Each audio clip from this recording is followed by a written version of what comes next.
Hi friends, welcome to Cinema Rasigan. நம்ம இன்னைக்கு மூவில பார்க்க போற படம் லேட்டஸ்டா ரிலீஸ் ஆயிருக்க மலையாள படம். படத்தோட நேம் டர்போ. இது ஒரு ஆக்ஷன் டிராமா மூவி. இந்த படத்தோட ஸ்டோரி அண்ட் ரிவ்யூ பார்க்கறதுக்கு முன்னாடி சினிமா ரசிகன் சேனலுக்கு இப்பதான் ஃபர்ஸ்ட் டைம் வந்திருக்கீங்கன்னா இந்த வீடியோ ஃபுல்லா பாருங்க. நான் மூவி ரிவ்யூ இல்லாம வெரைட்டி ஆஃப் கண்டென்ட்ல வீடியோஸ் போட்டுட்டு இருக்கேன். ஒரு பார்வை suggested movies old is gold இந்த மாதிரி வெரைட்டி ஆஃப் கண்டென்ட்ல வீடியோஸ் போட்டுட்டு இருக்கேன். அந்த வீடியோஸ்லாம் என்னோட பிளேலிஸ்ட்ல போய் பார்த்தீங்கன்னா உங்களுக்கு கிடைக்கும். அந்த வீடியோஸ் எல்லாம் பாருங்க, பிடிச்சிருந்தா லைக் பண்ணுங்க, கமெண்ட் பண்ணுங்க. அப்படியே சினிமா ரசிகன் சேனலை சப்ஸ்கிரைப் பண்ணுங்க. கூட பக்கத்தில் இருக்க பெல் ஐக்கானை தட்டி விடுங்க. அப்பதான் நான் போகிற வீடியோஸ் உடனுக்குடன் சேரும். அப்படியே உங்களோட சின்ன ஹெல்ப்பாக இந்த வீடியோஸ் எல்லாம் உங்களோட ஃப்ரெண்ட்ஸ் ஃபேமிலி மெம்பர்ஸ் எல்லாத்தையும் ஷேர் பண்ணுங்க. உங்களோட சின்ன ஷேர் எனக்கு ரொம்ப சப்போர்ட்டாக இருக்கும். வாங்க இந்த படத்தோட ஸ்டோரி என்னன்னு பார்ப்போம். இந்த படத்தோட ஸ்டார்டிங்லேயே தமிழ்நாட்டில் ஒரு தமிழ் குடும்பத்தை ஒரு கேங் கொடூரமாக கொலை பண்ணுறாங்க. நெக்ஸ்ட்டு ஸ்டோரி கேரளா நடக்கிற மாதிரி காட்டுறாங்க. ஹீரோ மம்முட்டி டக்குன்னு கோபம் வரக்கூடிய கேரக்டர். தனக்கு ஆப்போசிட்டாக சண்டை போட வந்தா அடித்து காலி பண்ணக்கூடிய பயங்கரமான கோவக்காரர். அதனாலேயே ஜோஸுங்கிற அவரோட பேரை டர்போ ஜோஸ்ன்னு சொல்லிட்டு கூப்பிடுறாங்க. ஆனால் இவர் அவங்க அம்மா சொல்கிறத மீறாத, அம்மா என்ன சொன்னாலும் அது செய்யக்கூடிய கேரக்டர் உள்ள பிள்ளை. இந்த மாதிரி சூழ்நிலையில் அவர் தன்னோட ஃப்ரெண்டோட லவ்வுக்காக ஒரு வேலை பண்ண போகிறாரு. அந்த வேலையை பண்ண பிறகு அடுத்தடுத்து சில நடக்கிற சம்பவங்கள்னால அவர் சென்னைக்கு போக வேண்டிய சூழ்நிலை வருது. சென்னைக்கு போயிட்டு அடுத்தடுத்து நடக்கிற சில விஷயங்கள்னால அங்கேயே தங்க வேண்டிய சூழ்நிலையும் வருது. இன்னொரு பக்கம் வில்லன் ராஜ்பி ஷெட்டி அவர் இல்லீகலாக தமிழ்நாட்டில் பேங்க்ஸை யூஸ் பண்ணி மணி லாண்ட்ரிங் பண்ணிட்டு இருக்காரு. கிட்டத்தட்ட தமிழ்நாட்டோட சிஎம் அடுத்த சிஎம் யாருங்கிறத அவர் நிர்ணயிக்கக்கூடிய சூழ்நிலையில் இருக்காரு. தமிழ்நாட்டோட கிங் மேக்கர் மாதிரி இருக்காரு. ஒரு கட்டத்தில் ஹீரோவோட ஸ்டோரியும் வில்லனோட ஸ்டோரியும் ஒன்னோட ஒன்று சந்திக்க ஆரம்பிக்குது. அவங்க ரெண்டு பேருக்கு இடையில மோதல் உருவாகுது. இதுக்கப்புறம் படத்தில் நடக்கிற சம்பவங்கள் தான் டர்போ. ஃபர்ஸ்ட் இந்த படத்தோட பாசிட்டிவ்ஸ் பற்றி பார்ப்போம். ஃபர்ஸ்ட் பாசிட்டிவ் எனக்கு பட்டது படத்தில் நடித்தவங்களோட பர்ஃபார்மன்ஸ்.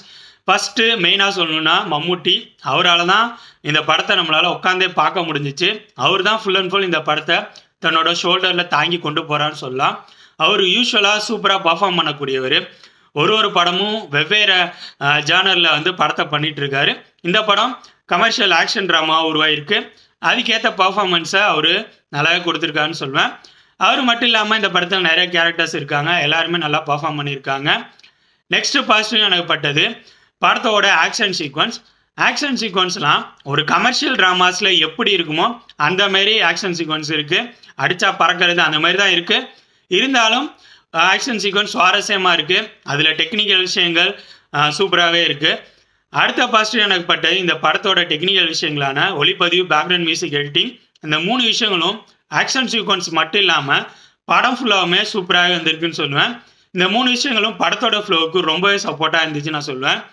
நெக்ஸ்ட்டு பாசிட்டிவ்னு சொல்ல முடியாது, ஒரு சுவாரஸ்யமான விஷயம் என்னென்னா கிளைமேக்ஸில் பார்ட் 2 லீடுக்காக ஒரு விஷயம் இவங்க பண்ணியிருப்பாங்க. அது கொஞ்சம் நல்லாவே இருந்த மாதிரி இருந்துச்சு. நமக்கு கொஞ்சம் சுவாரஸ்யமாக இருந்துச்சு.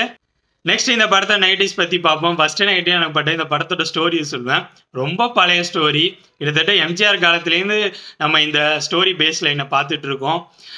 வில்லன் தனக்குன்னு ஒரு சாம்ராஜ்யத்தை உருவாக்குன்னு நினைக்கிறது, அதுக்குள்ளே ஹீரோ வருது, அவங்க 2 பேரும் மோதிக்கிறதுங்கிற பேஸ் லைனில் நம்ம எக்கச்சக்கமான ஸ்டோரி பார்த்துருக்கோம். ஸோ அதில் இதுவும் ஒரு ஸ்டோரி. ஸோ இந்த மாதிரி பழைய ஸ்டோரி தான். இதில் சுவாரஸ்யமான ஏதாவது ஸ்க்ரீன் ப்ளே பண்ணியிருப்பாங்களா அப்படின்னு பார்த்தீங்கன்னா டோட்டலாக பண்ணவே இல்லை. அது அடுத்த நெகட்டிவ்னு சொல்லுவேன் ஸ்க்ரீன் ப்ளே. ஏன்னா டோட்டலாக சொதப்பலான ஸ்க்ரீன் ப்ளே தான். கிட்டத்தட்ட ஒரு 15 மினிட்ஸ் வரைக்கும் ஸ்க்ரீன் ப்ளே ஏதோ ஒரு மாதிரி போயிட்டுருக்கும். நம்மளால் கெஸ் பண்ண முடியாத மாதிரி போயிட்டுருக்கும். அதுவும் கமர்ஷியலாக தான் போகும் படத்தோட ஸ்டார்டிங்லேருந்து. ஆனால் ஒன்ஸு அந்த ஒரு ஸ்டோரி பேஸ் லைன் சென்னை போன பிறகு மாற ஆரம்பிக்கும். அதுக்கப்புறம் படம் எங்கே போய் முடிய போகுதுங்கிறத நம்மளால் ஈஸியாக கெஸ் பண்ண முடியும்.